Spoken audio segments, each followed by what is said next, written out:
ಸಾಂದ್ರೆ ನಮಸ್ಕಾರ. ನೋಡಿ ಸಾಂದ್ರೆ, ನಮ್ಮ ಒಂದು ಕರ್ನಾಟಕ ರಾಜ್ಯದಲ್ಲಿ 8ನೇ ಪಾಸ್ ಆದವರಿಗೆ ಅರ್ಜಿಯನ್ನ ಕರೆದಿದ್ದಾರೆ. ನಂಬೋದಿಲ್ಲ ನೀವು, 8ನೇ ಪಾಸ್ ಆದಂತ ಅಭ್ಯರ್ಥಿಗೆ ಅರ್ಜಿ ಕರೆದಿದ್ದಾರೆ. ಅದರ ಜೊತೆಯಲ್ಲೇ SSLC ಪಾಸ್ ಆದವರಿಗೆ, ITI ಪಾಸ್ ಆದವರಿಗೆ, ಡಿಗ್ರಿ ಪಾಸ್ ಆದವರಿಗೆ, ಸೆಕೆಂಡ್ PUC ಪಾಸ್ ಆದವರಿಗೆ ಅರ್ಜಿಯನ್ನ ಕರೆದಿದ್ದಾರೆ. ನಮ್ಮ ಒಂದು ಕರ್ನಾಟಕ ರಾಜ್ಯದಲ್ಲಿ ಕರ್ನಾಟಕ ರಾಜ್ಯ ಯಾವ ಒಂದು ಸಂಸ್ಥೆ ಅಂತ ತುಂಬಾ ಜನ ಕ್ವಶನ್ ಕೇಳಬಹುದು. ನಮ್ಮ ಒಂದು ಕರ್ನಾಟಕ ನೌಕಾ ಹಡಗು ದುರಸ್ತ ಯಾರ್ಡ್ದಲ್ಲಿ ಅರ್ಜಿ ಕರೆದಿದ್ದಾರೆ. ಇದಕ್ಕೇನು ಅಪ್ಲಿಕೇಶನ್ ಹಾಕಬೇಕು. ಆಯ್ಕೆ ಆದ್ರೆ ನಮ್ಮ ಒಂದು ಕರ್ನಾಟಕದಲ್ಲಿ ಇರತ್ತೆ, ಅಥವಾ ಕರ್ನಾಟಕ ಬೇಡ ಅಂದ್ರೆ ಗೋವಾದಲ್ಲಿ ಕೂಡ ನೀವು ಕೆಲಸ ಮಾಡ್ಬೋದು. ಎರಡು ಪ್ರಕಾರ ಇರತ್ತೆ. ಗೋವಾ ಅಂದ್ಮೇಲೆ ತುಂಬಾ ಜನ ಅಪ್ಲಿಕೇಶನ್ ಹಾಕ್ತೀರಾ, ಅದು ನಿಮಗೆ ಬಿಟ್ಟದ್ದು. ಅಪ್ಲಿಕೇಶನ್ ಹಾಕಿ, ಬಟ್ ನಮ್ಮ ಕರ್ನಾಟಕ ರಾಜ್ಯದಲ್ಲಿ ಅರ್ಜಿ ಸಲ್ಲಿಸಿ. ಇದೇ ನಿಮಗೊಂದು ಹೇಳ್ತಾ ಇರೋದು, ಇದ್ರ ಬಗ್ಗೆನ ತಿಳಿಸ್ಕೊಡ್ತಾ ಇರೋದು. ಯಾವುದೇ ರೀತಿಯಾಗಿ ಗೋಲ್ಡ್ ಫೋರಾನ್ ಅಲ್ಲ, ಅಲ್ಲಿ ತಿಳ್ಕೊಂಡು ಹೇಳೋದಲ್ಲ. ಆಫೀಸಿಯಲ್ ಇರುವಂತ ಆಫೀಸಿಯಲ್ ವೆಬ್ಸೈಟ್ ದಲ್ಲೇ ಬಂದಿರುವಂತ ಮಾಹಿತಿ ಆಗಿರತ್ತೆ. ಆಫೀಸಿಯಲ್ ವೆಬ್ಸೈಟ್ ಬೇಕಾದ್ರೆ ಇದ್ರದ್ದು ಆಫೀಸಿಯಲ್ ವೆಬ್ಸೈಟ್ ಒಂದ್ಸರಿ ಚೆಕ್ ಮಾಡ್ಕೊಳ್ಳಿ. ನೋಟಿಸ್ ಪ್ರಕಟ ಮಾಡಿದ್ದಾರೆ, ಇಲ್ಲಿ ಕಾಣಿಸ್ತಾ ಇರಬಹುದು. ನೋಟಿಸ್ ರಿಲೀಸ್ ಮಾಡಿದಂತ ಸಂಸ್ಥೆ ಯಾವುದು ಏನು ಅಂತ ಹೇಳಿ. ಮತ್ತೆ ಈ ಒಂದು ನೋಟಿಸ್ ರಿಲೀಸ್ ಮಾಡಿದಂತ ದಿನಾಂಕ ನೋಡಿ 24 ಅಕ್ಟೋಬರ್ 2025. ಎಷ್ಟು ಹೇಳಿ? 24 ಅಕ್ಟೋಬರ್ 2025. ಈ ಒಂದು ದಿನಾಂಕದಿಂದ ಅರ್ಜಿಗಳು ಪ್ರಾರಂಭ ಆಗ್ತಾ ಇದೆ. ಇಲ್ಲಿ ಖಾಲಿ ಇದಾವೆ. ಇಲ್ಲಿ ನೋಡಿ, ಕಾರವಾರ ಆಗ್ಬಹುದು, ಕರ್ನಾಟಕ, ಇಲ್ಲಿ ನಿಮಗೆ ಕೆಲಸ ಇರತ್ತೆ.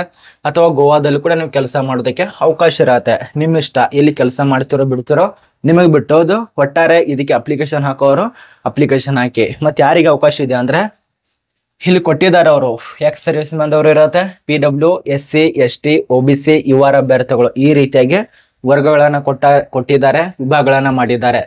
ಆ ಒಂದು ವಿಭಾಗಕ್ಕೆ ಸಂಬಂಧಪಟ್ಟಂತೆ ಈಗ ಪೋಸ್ಟ್ಗಳನ್ನ ವಿವರಣೆ ಕೊಟ್ಟಿದ್ದಾರೆ. ಎಲ್ಲ ಇದ್ರ ಬಗ್ಗೆ ನಮ್ಗೆ ಹೇಳ್ತಿರತ್ತೆ.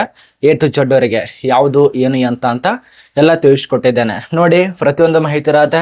ವಿಡಿಯೋ ಕೊನೆತನಕ ನೋಡಿ, ಸಂಪೂರ್ಣ ಮಾಹಿತಿ ಅರ್ಥ ಆಗತ್ತೆ. ಅರ್ಧ ಆಗಿರೋದ ನೋಡಿದ್ರೆ ಸ್ವಲ್ಪ ಮಾಹಿತಿ ಅರ್ಥ ಆಗಲ್ಲ. ಕೊನೆತನಕ ನೋಡಿ. ಮತ್ತೆ ಈ ಒಂದು ಚಾನಲ್ ಅನ್ನ ಯಾರು ಸಬ್ಸ್ಕ್ರೈಬ್ ಮಾಡಿಲ್ಲ, ಪ್ರಶಾಂತ್ ಅಕಾಡೆಮಿ ಚಾನಲ್ ಅನ್ನ ಯಾರು ಹೊಸ ನೋಡಾತಿರಲ್ಲ ಅವ್ರು ಮಾತ್ರ ಸಬ್ಸ್ಕ್ರೈಬ್ ಮಾಡ್ಕೊಳ್ಳಿ. ಬನ್ನಿ, ಈ ಒಂದು ಪೋಸ್ಟ್ ಬಗ್ಗೆ ಡೀಟೇಲ್ಸ್ ತಿಳಿಸ್ಕೊಡ್ತಾನೆ. ನೋಡ್ತಾ ಇರಬಹುದು ಯಾರಿಗೆ ಹೆಂಗೆ ಏನು ಅಂತ ಎಲ್ಲ ಖಾಲಿ ಇದಾವೆ. 8ನೇ ಪಾಸ್ ಆದಂತ ವಿದ್ಯಾರ್ಥಿ ಹೇಳಿಕೊಂಡು ಸೆಕೆಂಡ್ PUC ಡಿಗ್ರಿ ವರೆಗೆ ನಮಗೆ ಅವಕಾಶ ಕೊಟ್ಟಿದ್ದಾರೆ. ಬನ್ನಿ, ಇಲ್ಲಿ ಕಲಿರುವಂತ ಪೋಸ್ಟ್ ಹೆಸರು ಒಂದೊಂದಾಗಿ ತಿಳಿಸ್ಕೊಡ್ತಾನೆ. ಇಲ್ಲಿ ಕಾಣಿಸ್ತಾ ಇರಬಹುದು ನಿಮಗೆ ವೆಲ್ಡರ್ ಹುದ್ದೆಗಳು, ಅದ ನಂತರ ವರ್ಕರ್ ಹುದ್ದೆಗಳು, ಫೆಂಟರ್ ಹುದ್ದೆ ಆಗ್ಬಹುದು, ಟೆಕ್ನಿಷಿಯನ್ ಆಗ್ಬಹುದು, ಎಲೆಕ್ಟ್ರಿಕಲ್ ಹುದ್ದೆ ಆಗ್ಬಹುದು. ಅದೇ ರೀತಿಯಾಗಿ ನಿಮ್ಮ ಅಪ್ರೆಂಟಿಸ್ ಪೋಸ್ಟ್ ಕೂಡ ಇರತ್ತೆ.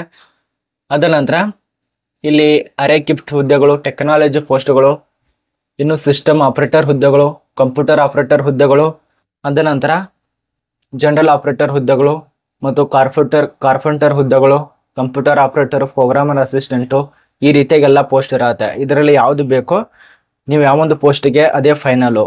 ಇಲ್ಲಿ ಒಂದು ಹೇಳ್ತಾ ಇರೋದು, ಒಂದು ಪೋಸ್ಟಿಗೆ ಅರ್ಜಿ ಸಲ್ಲಿಸ್ತಾರಲ್ಲ, ಈಗ ಪ್ರಸ್ತುತ ಹೇಳ್ತಾ ಇರೋದು ನಿಮಗೆ. ತುಂಬಾ ಜನ ಈ ತಪ್ಪನ್ನ ಮಾಡ್ತಾ ಇರ್ತಾರೆ. ಅರ್ಜಿ ಸಲ್ಲಿಸೋ ಸಮಯದಲ್ಲಿ ಒಂದು ಪೋಸ್ಟಿಗೆ ಅರ್ಜಿ ಸಲ್ಲಿಸ್ತಿರಲ್ಲ, ಉದಾಹರಣೆಗೆ ಇಲ್ಲಿ ಪೋಸ್ಟ್ ಹೆಸರು ಕೊಟ್ಟಿದ್ದಾರೆ ಅಂತ ಅನ್ಕೊಳ್ಳಿ. ಒಂದು ಪೋಸ್ಟ್ ಇದೆ, ಇದೊಂದು ಪೋಸ್ಟ್ ಇದೆ, ಇದಕ್ಕೆ ನೀವು ಅರ್ಜಿ ಸಲ್ಲಿಸಿದ್ರೆ ಈಗಾಗಲೇ ಮತ್ತೊಂದು ಪೋಸ್ಟಿಗೆ ನೀವು ಅರ್ಜಿ ಸಲ್ಲಿಸ್ಬೇಕಂತ ಇದ್ದೀರಾ ಈ ಒಂದು ಪೋಸ್ಟಿಗೆ. ಬಟ್ ಒಬ್ಬರಿಗೆ ಒಂದು ಪೋಸ್ಟ್ ಮಾತ್ರ ಅವಕಾಶ ಇರತ್ತೆ. ಈ ಒಂದು ಅಧಿಸೂಚನೆಯಲ್ಲಿ ಕೊಟ್ಟಿರುವಂತ ಮಾಹಿತಿ ಪ್ರಕಾರ ಒಬ್ಬರಿಗೆ ಒಂದು ಪೋಸ್ಟ್ ಮಾತ್ರ ಅವಕಾಶ ಇರತ್ತೆ. ಈಗ ನೋಡಿ, ನಮ್ಮ ಒಂದು ಕರ್ನಾಟಕ ರಾಜ್ಯದಲ್ಲೇ ತಗೊಳ್ಳಿ. ಈಗ SD FD ಹುದ್ದೆಗೆ ಅರ್ಜಿ ಕರೆದಿರ್ತಾರೆ. ಈಗ ಒಂದೇ ಇಲಾಖೆ SD ಏನು ಇರತ್ತೆ, FD ಏನು ಇರತ್ತೆ. ಅದಕ್ಕೆ ಎರಡು ಇಲಾಖೆಯಲ್ಲಿ ಎರಡು ಇಲಾಖೆ ಇತ್ತಂದ್ರೆ ಬೇರೆ ಬೇರೆ ಅದಕ್ಕೆ ಅಪ್ಲಿಕೇಶನ್ ಹಾಕ್ಬಹುದು. ಈಗ ಒಂದೇ ಇಲಾಖೆಯಲ್ಲಿ SD FD ಹುದ್ದೆಗೆ ಅರ್ಜಿ ಕರೆದಿದ್ದಾರೆ ಅಂತ ಅನ್ಕೊಳ್ಳಿ. ಎರಡು ಹುದ್ದೆಗೆ ನೀವು ಅರ್ಜಿ ಸಲ್ಲಿಸೋದಕ್ಕೆ ಅವಕಾಶ ಇರತ್ತೆ. ಈಗ ಒಂದೇ ಇಲಾಖೆಯಲ್ಲಿ ಸೇಮ್ ಟು ಸೇಮ್ ಎಲ್ಲ ಪೋಸ್ಟ್ ಒಂದೇ ಇತ್ತಂದ್ರೆ ಆ ಒಂದು ಪೋಸ್ಟಿಗೆ ಮಾತ್ರ ಅರ್ಜಿ ಸಲ್ಲಿಸಬೇಕು, ಉಳಿದಂತ ಅಭ್ಯರ್ಥಿಗೆ ಇರೋದಿಲ್ಲ. ಇದು ಕೊಟ್ಟಿದ್ದಾರೆ. ಇನ್ನು ನಿಮಗೆ ಟ್ರೈನಿಂಗ್ ಪೀರಿಯಡ್ ನೋಡಿ ಎಷ್ಟಿರತ್ತೆ.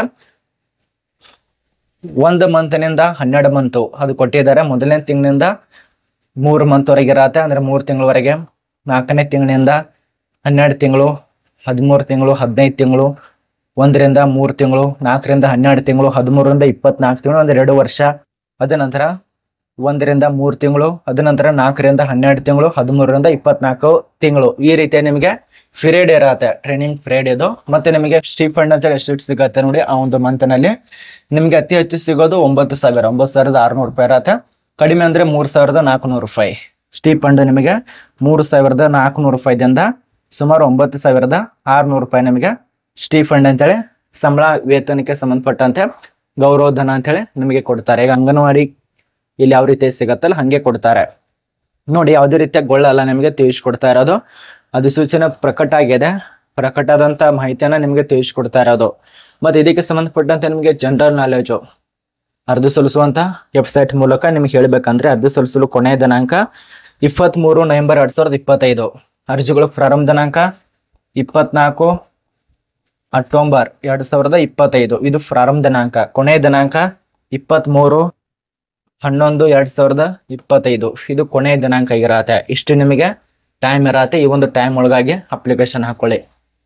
ಮತ್ತೆ ಇದಕ್ಕೆ ಸಂಬಂಧಪಟ್ಟಂತೆ ಅರ್ಜಿ ಸಲ್ಲಿಸುವಂತ ಪ್ರೊಸೆಸಿಂಗು, ಇದಕ್ಕೇನೆಲ್ಲ ರೂಲ್ಸ್ ರೆಗ್ಯುಲೇಷನ್ ಕೊಟ್ಟಿದ್ದಾರೆ ಒಂದ್ಸರಿ ಚೆಕ್ ಕೂಡ ಮಾಡ್ಕೊಳ್ಳಿ. ಮತ್ತೊಂದು ಫಾರ್ಮ್ ಇರತ್ತೆ. ಈ ಒಂದು ಫಾರ್ಮ್ ಅನ್ನ ಒಂದ್ಸರಿ ನೋಡ್ಕೊಳ್ಳಿ. ಯಾವ್ದು ಫಾರ್ಮ್ ಅಂದ್ರೆ ಇದು ಆಫ್ಲೈನ್ ಅಲ್ಲಿ ಸಲ್ಲಿಸೋದ್ರಿಂದ ಆಫ್ಲೈನ್ ಫಾರ್ಮ್ ಇರತ್ತೆ. ತುಂಬಾ ಈಸಿ ಪ್ರೊಸೆಸಿಂಗ್ ಇರತ್ತೆ, ಅಷ್ಟೊಂದು ದೊಡ್ಡ ಇರೋದಿಲ್ಲ, ತುಂಬಾ easy processing. Post apply for, ಅದಕ್ಕೆ ಸಂಬಂಧಪಟ್ಟಂತೆ name of the application, date of birth, gender, father ಹೆಸರು, ಅಡ್ರೆಸ್ ಆಫ್ ನಿಮ್ಮ ಒಂದು ಪರ್ಸನಲ್ ಪರ್ಮನೆಂಟ್ ಅಡ್ರೆಸ್ ಕೊಟ್ಟಿದ್ದಾರೆ, ಇಮೇಲ್ ಐ ಡಿ, ಮೊಬೈಲ್ ಸಂಖ್ಯೆಗಳು, ಆಧಾರ್ ನಂಬರು, ನಿಮ್ಮೊಂದು ನ್ಯಾಷನಾಲಿಟಿ ಅದನ್ನ ಹಾಕೊಳ್ಳಿ. ಮತ್ತು ರಿಲಿಜನ್ ಕೇಳ್ತಾರೆ, ಅದನ್ನ ಹಾಕೊಳ್ಳಿ. ಕ್ಯಾಟಗರಿ ಕೇಳ್ತಾರೆ, ಎಕ್ಸ್ ಮಂದಿ ಇರಿದ್ರೆ ಅದು ಕೂಡ ಕೇಳ್ತಾರೆ. ಅದಕ್ಕೆ ಸಂಬಂಧಪಟ್ಟಂತೆ ಡೇಟ್ ಆಫ್ ಬರ್ತ್ಗಳು ಅವೆಲ್ಲ ನಿಮಗೆ ಕೊಟ್ಟಿದ್ದಾರೆ, ಅದನ್ನ ಚೆಕ್ ಮಾಡ್ಕೊಳ್ಳಿ. ಮತ್ತು ಇದು ಕೊನೆಯಲ್ಲಿ ಪ್ಲೇಸು ಡೇಟ್ ಅನ್ನು ಹಾಕೊಳ್ಳಿ, ಸಬ್ಮಿಟ್ ಮಾಡ್ಕೊಳ್ಳಿ. ಇದು ನಿಮಗೆ ಇದಕ್ಕೆ ಸಂಬಂಧಪಟ್ಟಂತೆ ಅರ್ಥ ಆಗಿರಬೇಕು.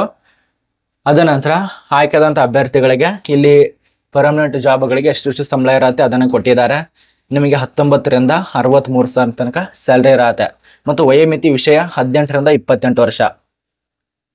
ಅರ್ಥ ಆಗ್ತಿದೆ ಅಂತ ಅನ್ಕೋತೀವಿ. ನಾನೇನು ಹೇಳ್ತಾ ಇದ್ದೇನೆ, 18ರಿಂದ 20 ವರ್ಷ ತನಕ ಅವಕಾಶ ಕೊಟ್ಟಿದ್ದಾರೆ. ಇದು ಮಾನದಂಡಗಳ ಪ್ರಕಾರ.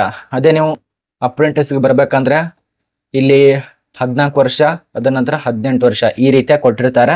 ಒಂದ್ಸರಿ ನೋಟಿಸ್ ಕೂಡ ಚೆಕ್ ಮಾಡ್ಕೊಳ್ಳಿ. ಮತ್ತು ಆಫ್ಲೈನ್ ಇರೋದ್ರಿಂದ ಆಫ್ಲೈನ್ ಅಲ್ಲಿ ಎಲ್ಲೆಲ್ಲಿ ಯಾವ ರೀತಿಯಾಗಿ ಒಂದು ವಿಳಾಸಕ್ಕೆ ಸಲ್ಲಿಸಬೇಕಂದ್ರೆ ಅಧಿಕಾರಿ ಪ್ರಭಾರಿ, ಡಾಕ್ ಯಾರ್ಡ್, ಅಪ್ರೆಂಟಿಸ್ ಶಾಲೆ, ನೌಕಾ ಹಡಗು ದುರಸ್ತಿ 2, ನೌಕಾ ನೆಲೆ, ಕಾರವಾರ, ಕರ್ನಾಟಕ 581308. ಇಲ್ಲಿ ನೀವು 23 ಒಳಗಾಗಿ ಅಪ್ಲಿಕೇಶನ್ ಹಾಕಬೇಕು. ಆಫ್ಲೈನ್ ಇರತ್ತೆ. ಇದೊಂದು ನಿಮಗೆ ದೊಡ್ಡ ತೊಂದರೆ. ಕೆಲವು ಜನ ಅಪ್ಲಿಕೇಶನ್ ಹಾಕೋದೇನೆ ಮರ್ಸ್ ಬಿಡ್ತೀರಾ ಆಫ್ಲೈನ್ ಇದೆ ಅಂತೇಳಿ. ತುಂಬಾ ಜನ ತ್ರಾಸ್ ತಗೊಳ್ಳೋದಿಲ್ಲ. ಈಗ ಅಪ್ಲಿಕೇಶನ್ ಫಾರ್ಮ್ ಅನ್ನ ಡೌನ್ಲೋಡ್ ಮಾಡ್ಕೋಬೇಕು, ಅದನ್ನ ಪ್ರಿಂಟ್ ಅನ್ನ ತೆಗಿಬೇಕು. ಪ್ರಿಂಟ್ ತೆಗೆದ ಅದನ್ನ ಸರಿಯಾಗಿ ಏನು ಕೊಟ್ಟಿದಾರಲ್ಲ ಅದೆಲ್ಲ ತುಂಬಬೇಕಾಗತ್ತೆ.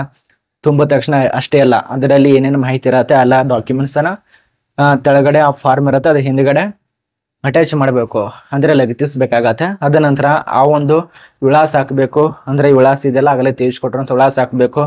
ಅದನ್ನ ತಗೊಂಡು ಮತ್ತೆ ಅಂಚೆ ಕಚೇರಿಗೆ ಹೋಗ್ಬೇಕು. ಅಲ್ಲಿ ಹೋಗಿ ಮತ್ತು ಅಲ್ಲಿ RCDS ಇರ್ತಾರ, ಪೋಸ್ಟ್ ಮ್ಯಾನ್ ಇರ್ತಾರ, ಅಥವಾ BP MP ಕೆಲಸ ಮಾಡೋರು ಇರ್ತಾರೆ, ಅವ್ರ ಹತ್ರ ಹೋಗ್ಬೇಕು. ಹಿಂಗೆ ಏನು ಅಂತ ಹೇಳಿ ಮತ್ತೆ ಸಿಕ್ಕ ಹೊಡಿಬೇಕು, ಸೀಲ್ ಹೊಡಿಬೇಕು. ಅದೆಲ್ಲ ಹಾಕಿ ಆಮೇಲೆ ಸಬ್ಮಿಟ್ ಮಾಡಬೇಕು. ಮತ್ತು 50 ರೂಪಾಯಿನೋ 100 ರೂಪಾಯಿನೋ ಅಥವಾ 120 30 ರೂಪಾಯಿ ಅದರದ್ದು ಒಂದು ಫೀ ಇರತ್ತೆ, ಅದನ್ನ ಪಾವತಿ ಮಾಡಬೇಕು. ಈ ರೀತಿಯಾಗಿ ನೀವು ಅಪ್ಲಿಕೇಶನ್ ಹಾಕಬೇಕಾಗತ್ತೆ ಆಫ್ಲೈನ್ ಅಲ್ಲಿ. ಈ ಕಾರಣ ತುಂಬಾ ಜನ ಇದರದ್ದು ತಲೆಯಲ್ಲಿ ಹಾಕೋದಿಲ್ಲ ಆಫ್ಲೈನ್ ಅಂದಮೇಲೆ. ನೋಡಿ, ಕಷ್ಟಪಡುವಂತ ವಿದ್ಯಾರ್ಥಿಗಳು ಅಪ್ಲಿಕೇಶನ್ ಹಾಕಿ ಮೊದಲು ನಿಮಗೆ ಅಪ್ರೆಂಟಿಸ್ ಇರತ್ತೆ, ನಂತರ ಏನಾದರೂ ಕೆಲಸ ಚೆನ್ನಾಗಿ ಮಾಡಿದ್ರೆ ಒಳ್ಳೆ ರೀತಿಯಲ್ಲಿ ಪರ್ಫಾರ್ಮ್ ಅಂತಂದ್ರೆ ನಿಮಗೆ ಪರ್ಮನೆಂಟ್ ಆಗಿ ಜಾಬ್ ಸಿಗತ್ತೆ. ಆಯ್ಕೆ ಆದ್ರೆ ನಿಮ್ಗೆ ಈ ರೀತಿಯಾಗಿ ಸ್ಯಾಲ್ರಿ ಕೂಡ ಸಿಗತ್ತೆ. ಇಲ್ಲಿದೆಯಲ್ಲ ಈ ರೀತಿಯಾಗಿ ಕೊಡ್ತಾರೆ ನಿಮಗೆ. ಬಟ್ ನಿಮಗೆ ಅದಕ್ಕೆ ತಕ್ಕಂತೆ ಎಲ್ಲ ರೂಲ್ಸ್ ರೆಗ್ಯುಲೇಷನ್ ಇರಬೇಕಾ. ಟೋಟಲ್ ಆಗಿ 210 ಪೋಸ್ಟಿಗೆ ನೇಮಕಾತಿ ಆಗ್ತಾ ಇದೆ.